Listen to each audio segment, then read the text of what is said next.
আমরা এই মুহূর্তে হাজির হয়েছি সেই চন্দননগরের বিখ্যাত পূজা মণ্ডপ পালপাড়া সর্বজনীনে। তাদের এবার 82তম বর্ষ।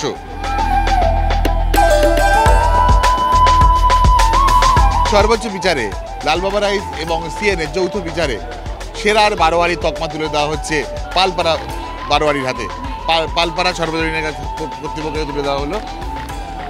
লালবাবা রাইসের পক্ষ থেকে জগৎ জননী জগদ্ধাত্রী সম্মান পালপাড়া বারোয়ারি, চন্দননগরের বিখ্যাত পূজা মণ্ডপ পালপাড়া বারোয়ারির হাতে তুলে দেওয়া হলো লালবাবা রাইস এবং সিএনএর জগৎ জননী জগদ্ধাত্রী সম্মান।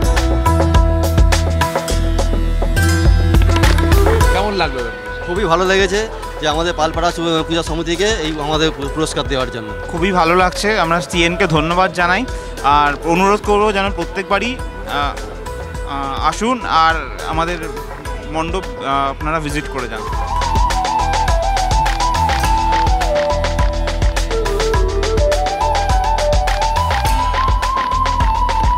ক্যামেরায় লিখেলেন সঙ্গে সুব্রত বন্দ্যোপাধ্যায়, শ্রমিক সিনহা, ক্যালকাটা নিউজ, চন্দননগর।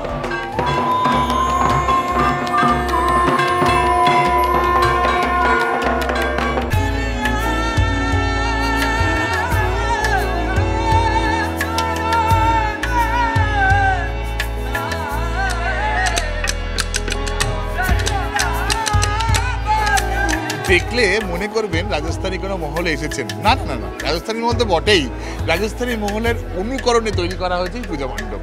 সঙ্গে রয়েছে মায়ের অসাধারণ মূর্তি।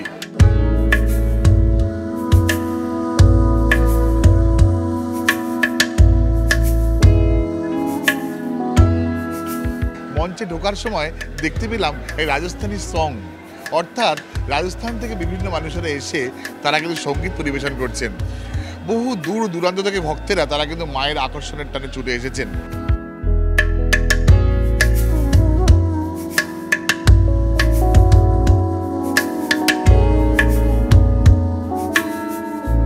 লালবাবা রাইস এবং সিএনএর যৌথ বিচারে তাদেরকে তুলে দেওয়া হচ্ছে সেরার সেরা সম্মান।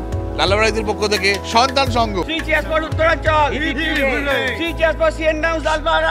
সন্তান সংঘের সকল সদস্যদের জানাই আন্তরিক অভিনন্দন। জগৎ জননী জগদ্ধাত্রী সম্মান লালবাবা রাইস সিএনএর পক্ষে তুলে দেওয়া হলো।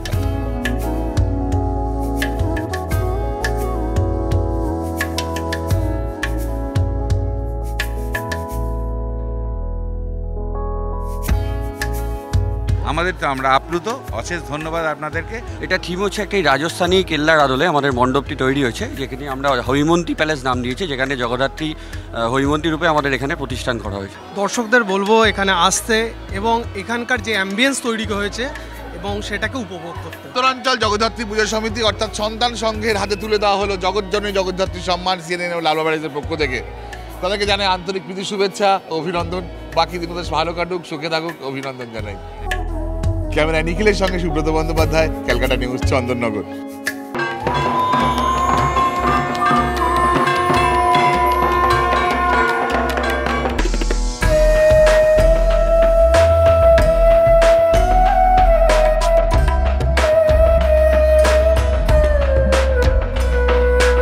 আমরা এখন দাঁড়িয়ে আছি সেই চন্দননগরের বিখ্যাত পুজো মণ্ডপ বড়বাজার সর্বজনীনে। তাদের এবার 63তম বর্ষ। তাদের এবারের থিম লোকজ। কেনই লোকজ? লোকজ নামকরণটা কেন করলেন? বাংলার লোকশিল্পের উপর নির্ভর করে আমাদের এই মণ্ডপ শিল্প তৈরি হয়েছে। যে স্রষ্টা তার নাম হচ্ছে মলয় শুভময়।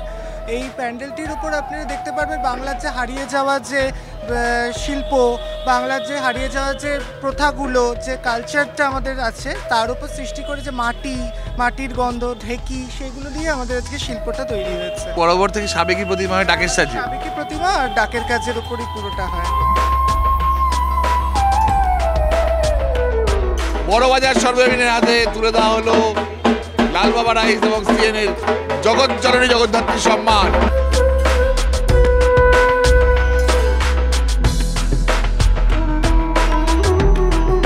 কি বলবো, মানে আমাদের এই পুজোটা শুরু হয় আজ থেকে 63 বছর আগে। যারা তৈরি করেছিলেন তারা আর নেই, কিন্তু আমাদের এই যুগ পরের জেনারেশনরা চালিয়ে যাচ্ছেন। এবং এই পুজোটা খুব বনেদি পুজো বহুত দিন, এবং এখানে পাড়াটা আভিজাত্য পাড়া। লালবাবা রাইস তো সব থেকে ভালো রাইস, সিএন চ্যানেলও খুব ভালো।